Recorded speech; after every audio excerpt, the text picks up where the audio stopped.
first question is always why? Why go out and do something like this? And to be honest, that never really occurred to us. We just thought, hey, why not?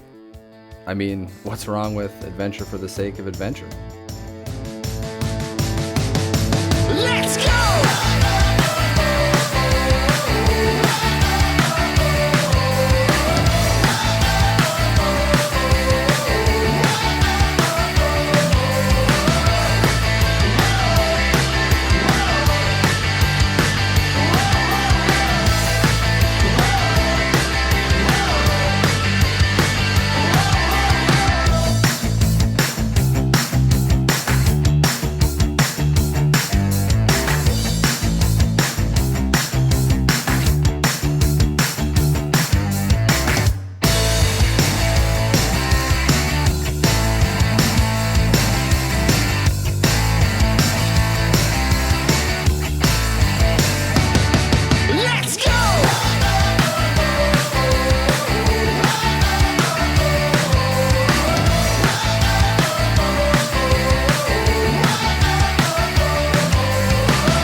The second question is usually, well, how is that even possible? And that takes a bit longer to explain. It started simply with the idea to paddle across Canada, but that notion escalated quickly into a proposed 9-month odyssey. Prep work started in November of 2014 and lasted over a year and spanned across the country from Utah to Minnesota. 270 days worth of food and gear needed to be organized, which was no easy task. But by late December of 2015, we were finally ready to begin.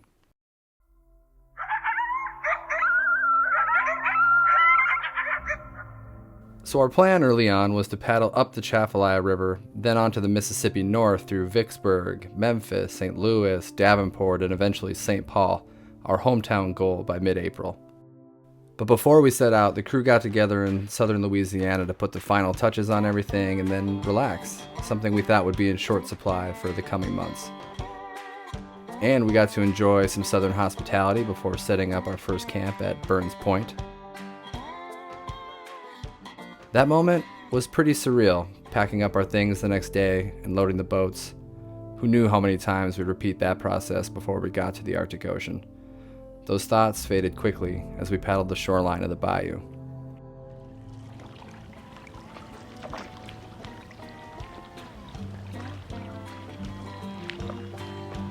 Atchafalaya was like nothing we'd ever seen before.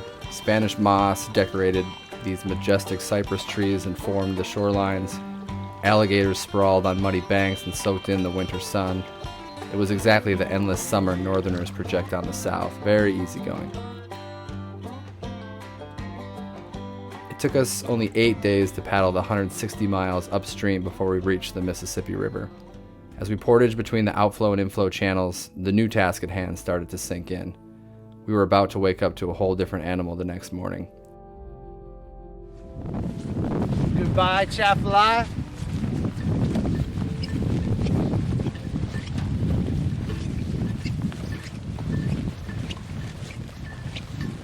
Hello, Mississippi. Mississippi.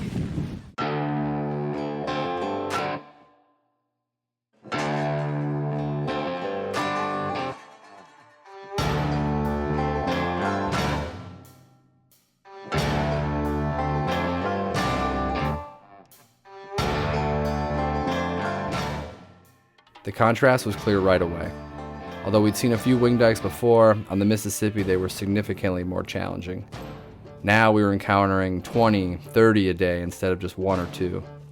And given that paddling upstream naturally forces you to the shoreline, we had to either paddle out and around them, battle the intensified current, or carry the boats one by one across the jumbled piles of rocks that formed the dikes. It really came down to what you'd rather have, a sore back or sore arms. Barge traffic increased as well. These massive river freighters could be pushing over 40 containers 6 wide. We had to navigate the huge waves from their wakes, and when they were docked on shore, they essentially became these giant, unpredictable wing dikes themselves. Despite all this, we had arrived at our first resupply in Vicksburg exactly on schedule after only 2 weeks. In general, resupplies were short, only lasting 24 to 48 hours, and there was plenty of work to fill the days no matter how much effort we had put in before we left. There was no rest for the weary. The weather slowly deteriorated after Vicksburg. What had been nice, warm days, interrupted by brief stints of rain or cold, became predominantly cool with long, sustained showers that kept everything wet. Winter was on its way. New river features appeared as well. While there were always dikes and barges, shallows and sandbars began to force us out of our boats and into the water. As the temperatures got cooler, it became a warmer strategy to walk them through the shallows or drag them tethered from the shore. But it was not until we were saying goodbye to our second resupply in Memphis early February that the weather truly turned. Freezing conditions became the norm. Fires were routine in camp. The sand that formed the shoreline started to freeze. Ice even formed on the boats as we paddled.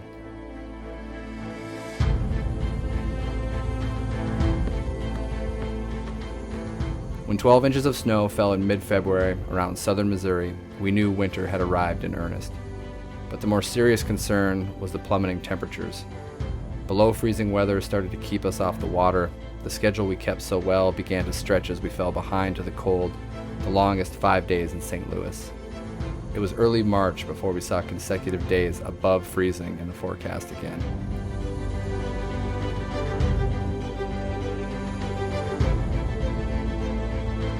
We still moved when it was cold, but sometimes we had to be creative. The historic Portage des Sioux was a great example. Some extra river miles up the Missouri out of our way and a 2-mile portage gambit, all to avoid ice above Lock and Dam 26. The plan was to get around the dam without having to do the portage down there, get in some miles further up the Mississippi, and hopefully avoid the ice. But we ran into a huge field of it. So now we will probably, once we finish the entire portage, have to pull on it. So. Turns out we just couldn't outrun the ice.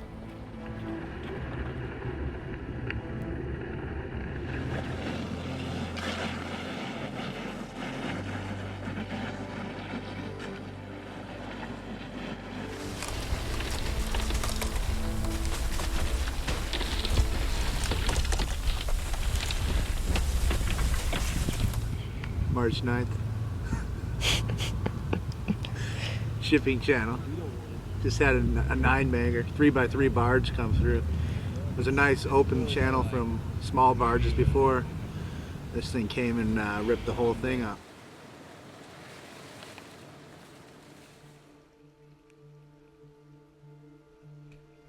The ice eventually became less of a problem. Spring break 2015. Woo! North of St. Louis in the chain of rocks, the Mississippi takes on a whole new look. While the lower Mississippi runs wild and free, the upper is tranquil by comparison, controlled by the locks and dams of the Army Corps of Engineers. We were allowed to use the locks, which saved us a lot of time. It was worth hearing, "You're going the wrong way," over and over again.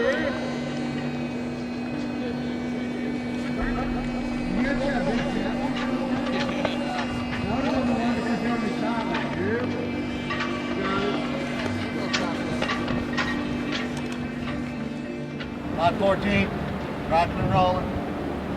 Almost halfway on the locks. With clear pools, our daily averages increased from 20 miles to 30 miles, and we quickly made up lost time. By our arrival in Keokuk around mid-March, we were back on schedule. The features of the Mississippi shifted yet again as we said our final goodbye to the ice and entered the driftless zone. Here, towering green bluffs make the river resemble a picturesque lake. There were even times navigation was difficult because we couldn't discern any current while being surrounded by islands. We had to keep reminding ourselves we were still on the same river. And then came that fateful day, April 2nd. Windbound the previous day, we decided to wake up at 3 a.m. in order to take advantage of calmer weather and assure ourselves an end to the Mississippi.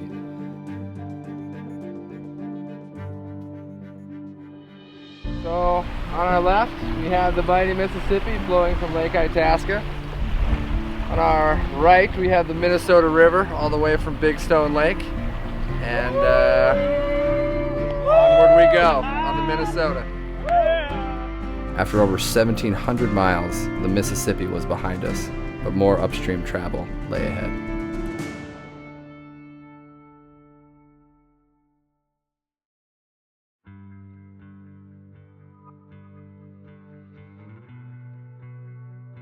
Plans after the Mississippi got a little more complicated. More upstream on the Minnesota River before crossing the divide, then downstream on the Red River, flat water on Lake Winnipeg, until upstream again on the Saskatchewan, Sturgeon Weir, and Churchill rivers before the trailhead of the Methy Portage. We welcomed the prospect of the Minnesota with open arms. It was exciting to be back on a smaller river, but smaller wasn't exactly easier. Flooding left the river riddled with fallen trees, not exactly the best obstacle to have in the water.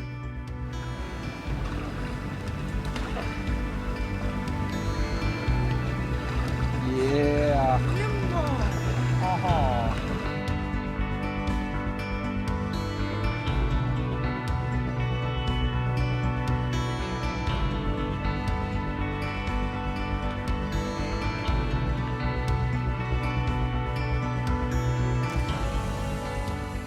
And as it continued to get steeper, rapids were more common, and we faced harder paddling and more portaging.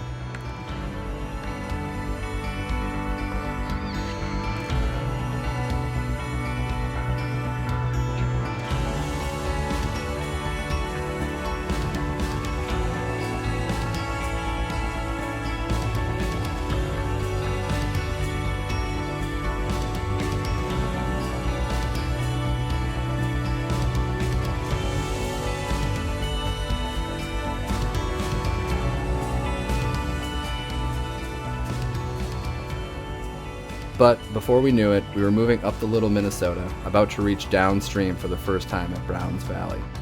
A short 2-mile portage brought us to a small, unassuming campground at the south end of Lake Traverse. That was a particularly satisfying moment, smiling for photos at the divide with family and friends sharing in the moment.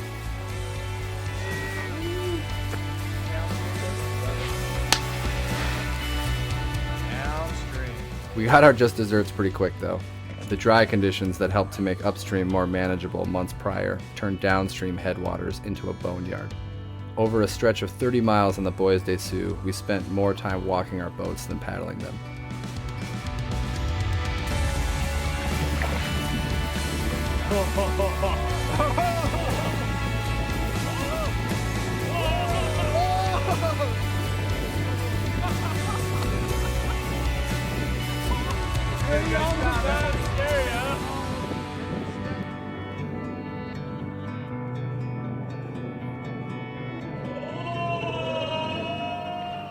And low water on the Red River, it hardly resembled its normally flooded spring self. We had arrived to find a slow, muddy gauntlet instead. Despite all this, downstream was still downstream. Being able to take a break on the water and move in the right direction, that was something new. And rapids were fun again. Even the ones we couldn't shoot and had to line were enjoyable because it was an excuse to get out of the boats and cool off. But it's always better when you get to stay in the boats. So we're just north of Wahpeton and Breckenridge, just started the Red River, and came across our first whitewater. And it looks like there is a nice little soft trough through the middle. gonna send a crash boat through and see what happens. The crash boat today will be manned by Dan Flynn and myself, and we'll see what happens. The best part though was how far we could travel in a day. Our longest, over 65 miles that included some beautiful downtown scenery, put us just a couple days shy of Lake Winnipeg and signaled the end of downstream for the time being. After saying goodbye to our final lock and dam, it was time for a shift in gears.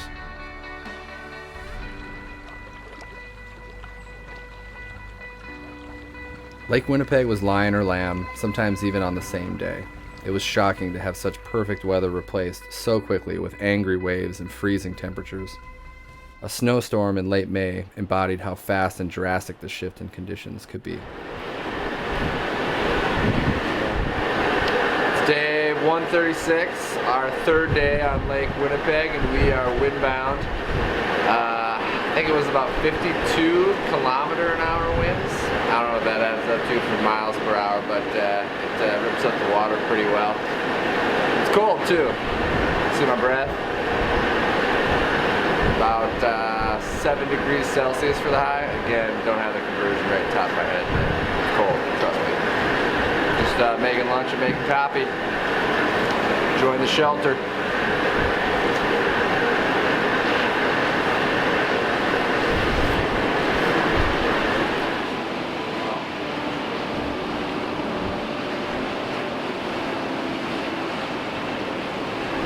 Pretty impressive though how big the waves can get that fast.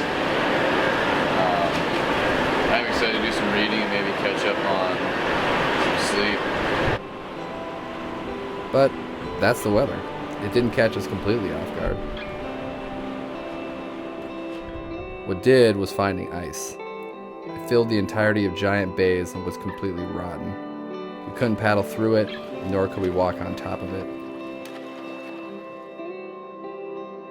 Instead, we had to drag the boats from shore and travel unnecessary miles into bays we could just as easily skip with open water.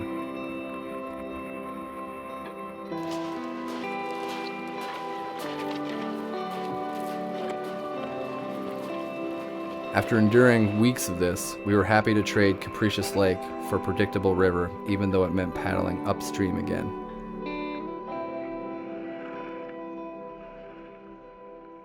The Saskatchewan was much like the Red, lethargic current and muddy banks, but our spirits were high. Reaching the Saskatchewan by the first week of June meant we were ahead of schedule. It felt as if there weren't any unknowns left, like everything in front of us was clear. The first of the fires we saw was smoke, thickness varying day by day. Sometimes it wasn't much, only a faint dulling of the sky. At its worst, the shorelines across lakes and even rivers were lost. 100 feet away seemed like infinity. People tried to reassure us the fires were only raging farther north and west, but that was exactly where we were headed.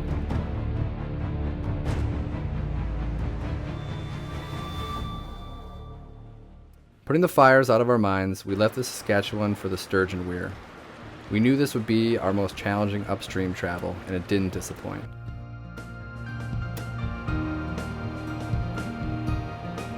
Whoa, she takes just like the river, grown heavy from the snow.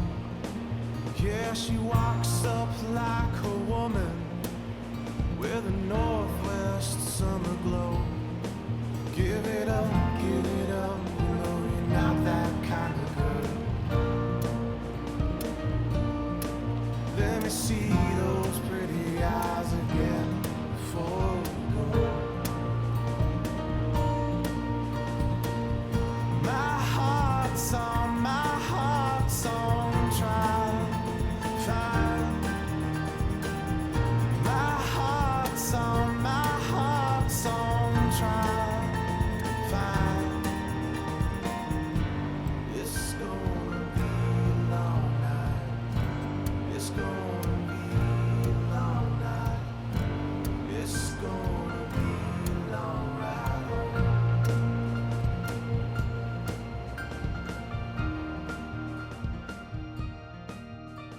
Luckily, we reached the headwaters of the Sturgeon Weir unscathed and found Frog Portage waiting. We cheated and used the wheeled cart.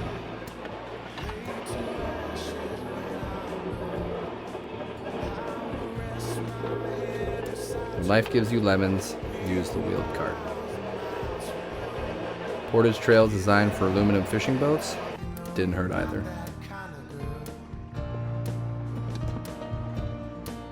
Let me see that pretty face once more before you go. My heart's on trial. Feel the rhythm, feel the rhyme. Oh man. Come on out. It's bobsled time! Woo!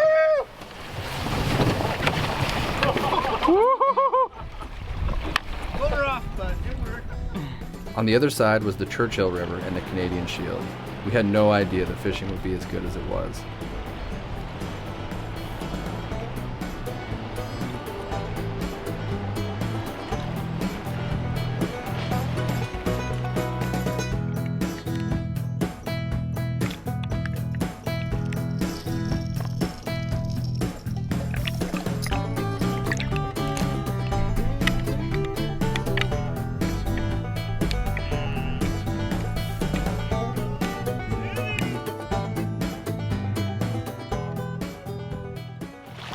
So Luke caught a rock.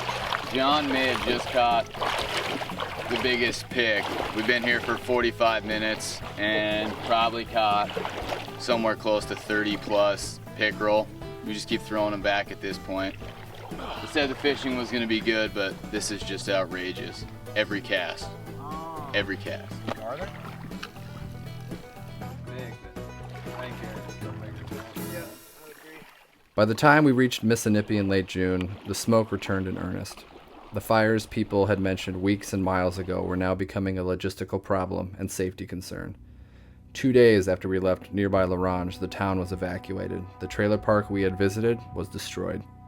Other communities were being evacuated across Alberta and Saskatchewan as well, with fires only intensifying in the dry conditions.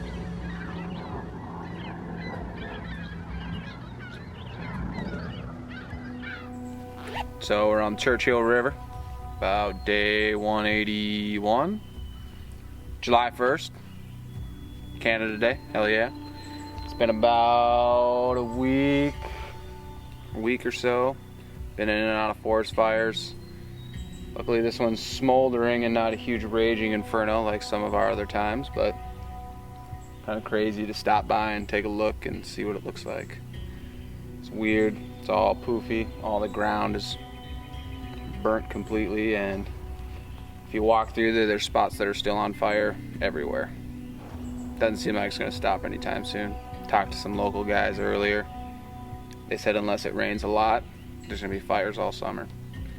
So hopefully we can get away from the fires here soon and see the sun and the sky instead of smoke every day.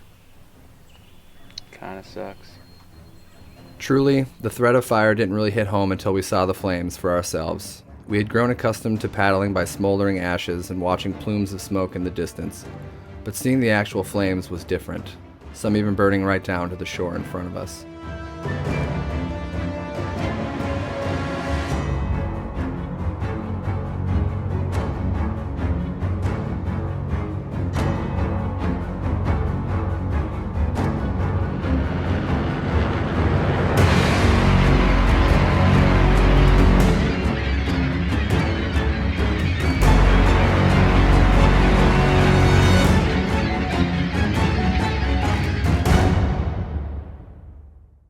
While the fires forced us to check in more frequently, they did not stall progress.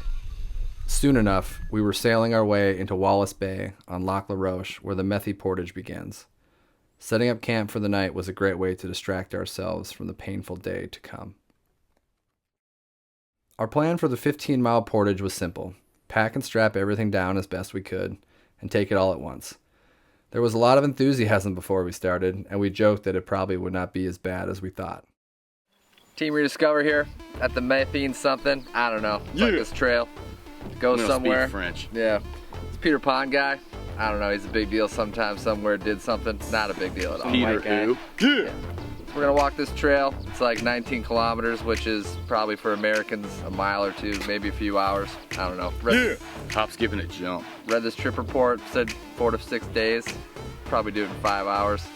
Helicopter just came by, said, "What are you doing here? There's a fire, you're crazy." We're like, "Just go fight it, you know, do your job. We're gonna do ours." So yeah, I'll probably see you in a little bit. Yeah.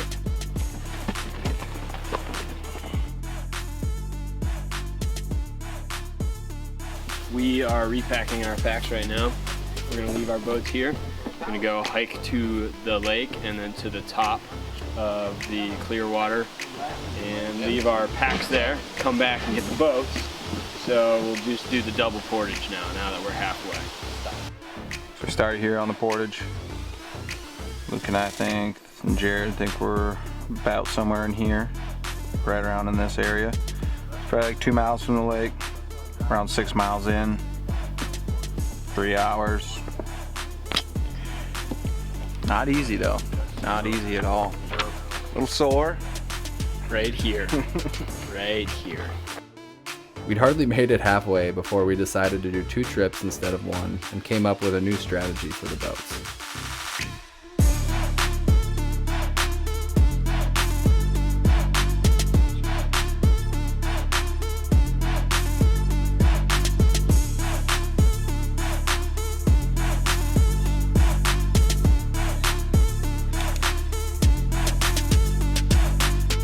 2 days and 6 distinct limps later, we had all of our things on the banks of the Clearwater River, ready to head downstream once again.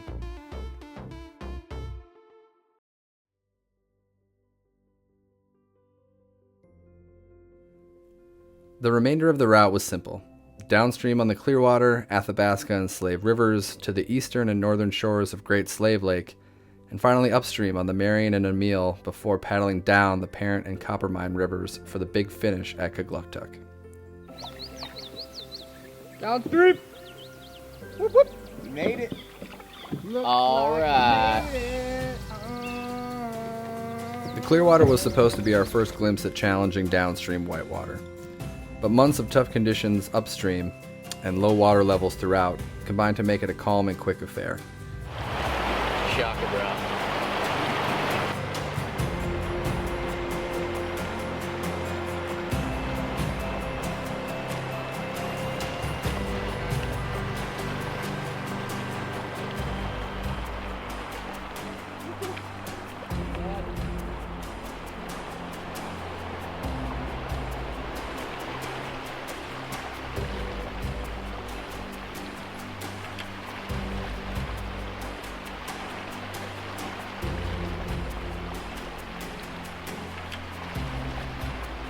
We had barely blinked before we were in Fort McMurray.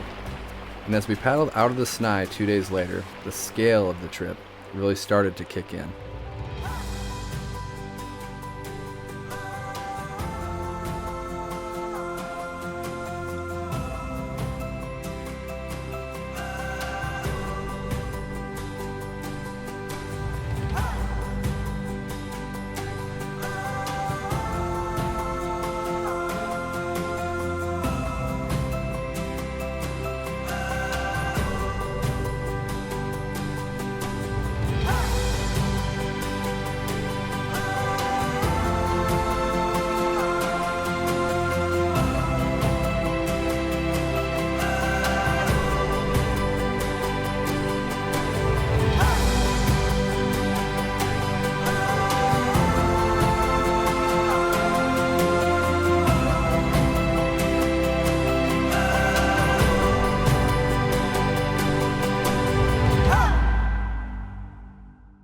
Now on the Athabasca River, we continued at a swift and steady pace north through eastern Alberta, albeit accompanied by an abrupt return to lowland river features.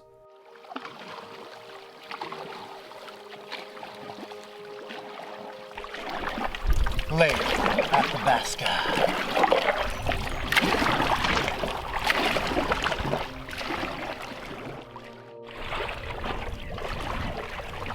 The Canadian Shield appeared briefly at Lake Athabasca near Fort Chippewa as the river takes its final turns before it meets the Peace and the two form the Slave.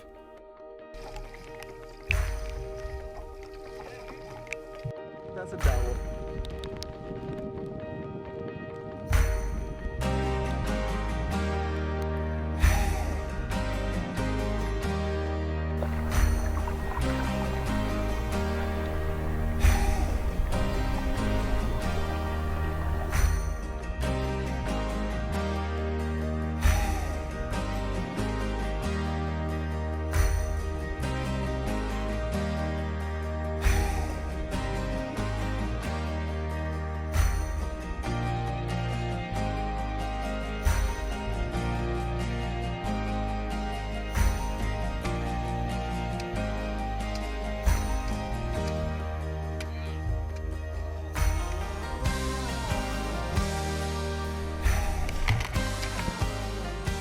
Our only pause was the stretch between Fitzgerald and Fort Smith, an area known by whitewater enthusiasts all around the world.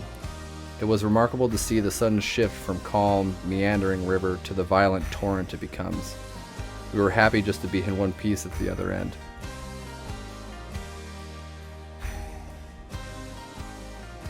We arrived at the mouth of the river onto Great Slave Lake just a few days later, but were windbound in its meandering channels. Luckily, we found a cramped campsite and waited out the wind. It's pretty windy, and we're taking a break. Brad Delano hooked us up with the weather report via the sat phone, and sounds like the hours of 8 p.m. to 8 a.m. are the best paddle hours for the day. So that's what we're gonna do. Taking a nap, resting the bodies. We'll take off here in about 6 hours. Eventually things started to calm, and we were finally back in the boats, paddling glassy waters into the night. Full moon. We went fully nocturnal. Rediscover. John's walking around with a gun, eating berries. Everything's out of whack. It's nuts. Even Jared looks happy. He's never happy. Nah, that's not true. He's usually pretty happy. But he's walking around eating berries right now with a smile on his face. Normally this time of night, Jared in the tent, very ready to sleep. Probably about sleeping.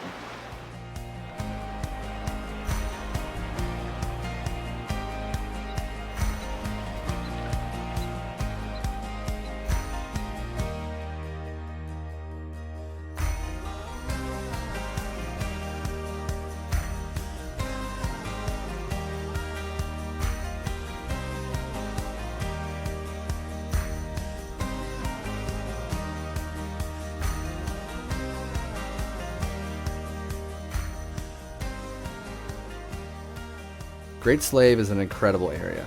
Our time there was windy, but calm windows opened often enough for us to move daily, just on varied schedules.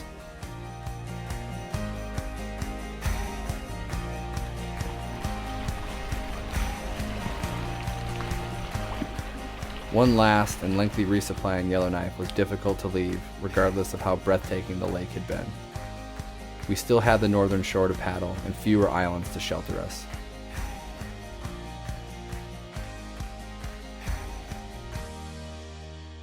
Thankfully, warm weather and favorable winds lasted long enough for us to finish the lake in style.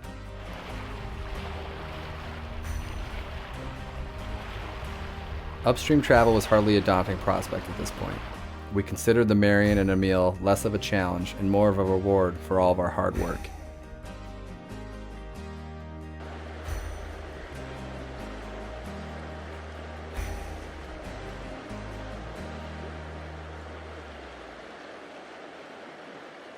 Twerk, twerk, I like my...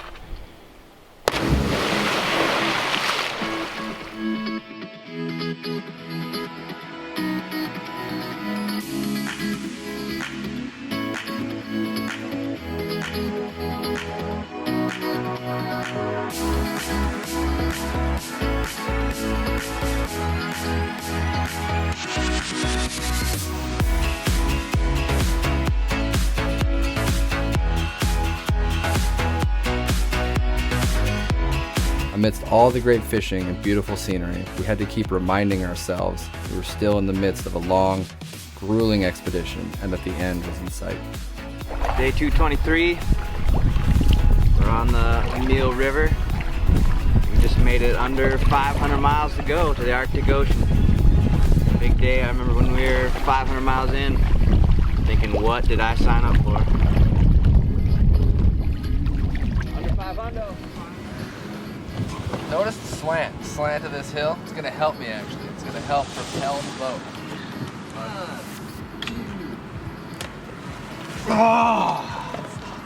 And speaking of rewards, we were approaching the tundra, a landscape so barren and yet so beautiful. After a series of portages over the final divide at Mesa Lake, the trees disappeared and we were suddenly the tallest things around. It was also the point when the wind and the rain told us we were no longer welcome.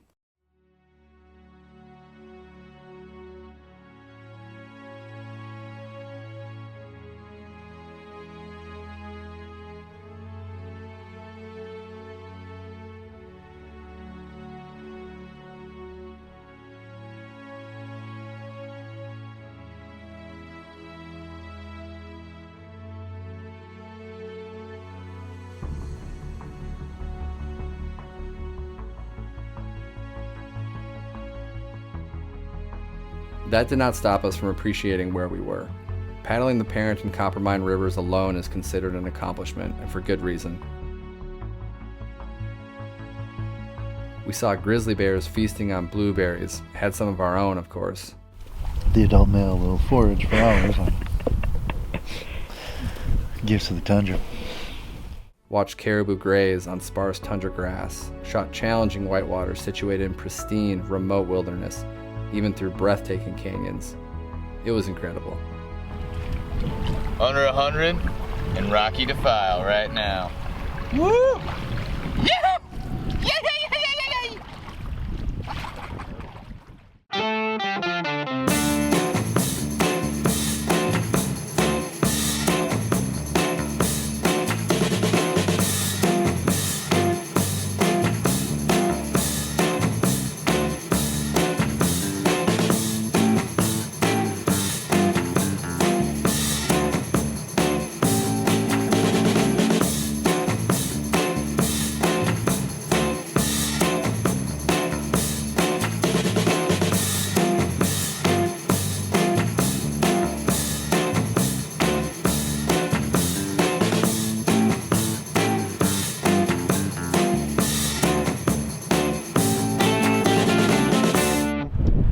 What's up, everybody?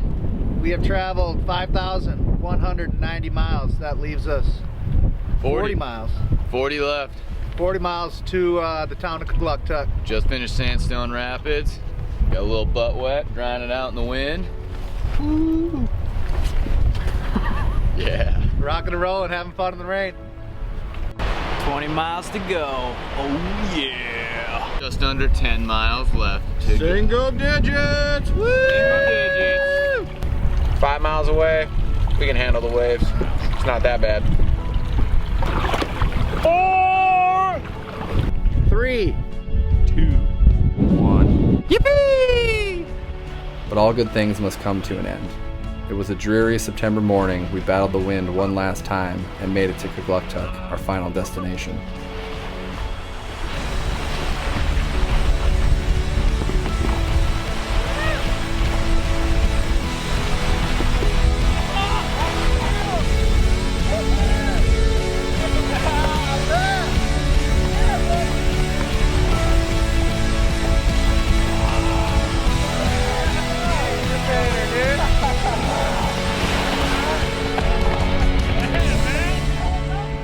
Boats hit the beach, everyone moved to give hugs and handshakes, and then it was like, okay, now what?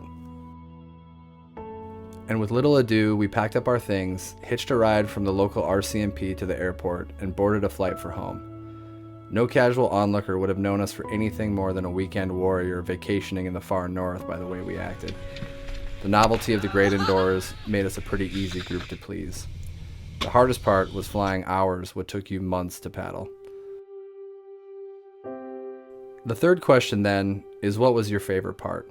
You know, we always assumed it would be places, like what we'd get to see, where we'd get to visit, but we were wrong. It was the people. The people who followed along at home, the people we met along the way, the people who kept us up way too late, and even the people who told us to get up off our asses. It was the generosity, the times we spent together, the encouragement, the support, the community.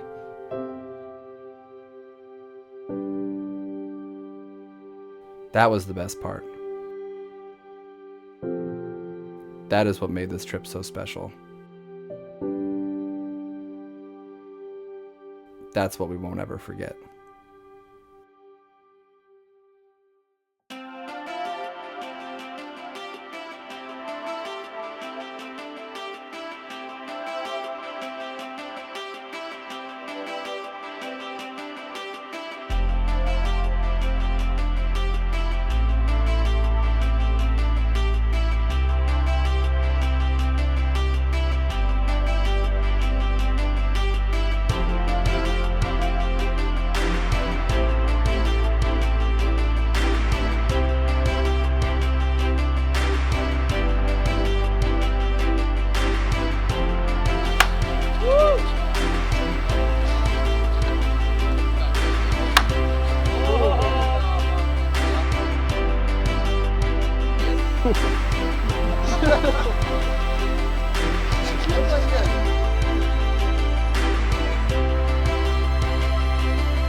Another day in paradise.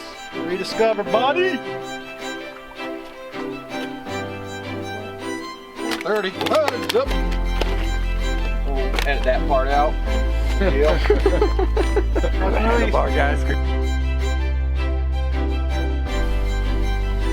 Notice the nice clean path Winchell's made for us.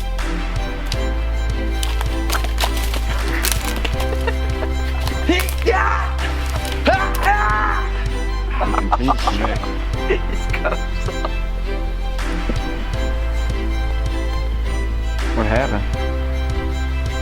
You just see the other tree. Oh, these tents are awesome.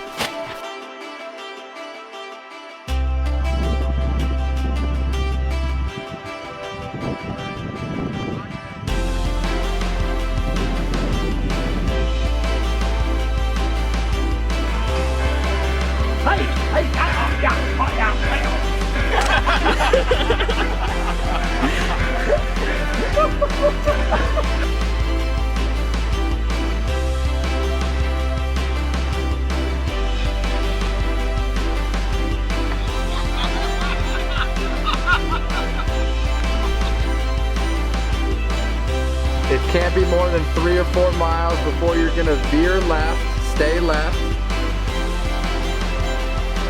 And then there's gonna be a sharp left-hand turn. Adam's supposed to be walking these roads. We got him, oh my God, the road exists, yay! Did they find Adam? Yeah, they're like, we see him, oh my God, I see him, oh no! Hey. Don't show this to Patty and Steve.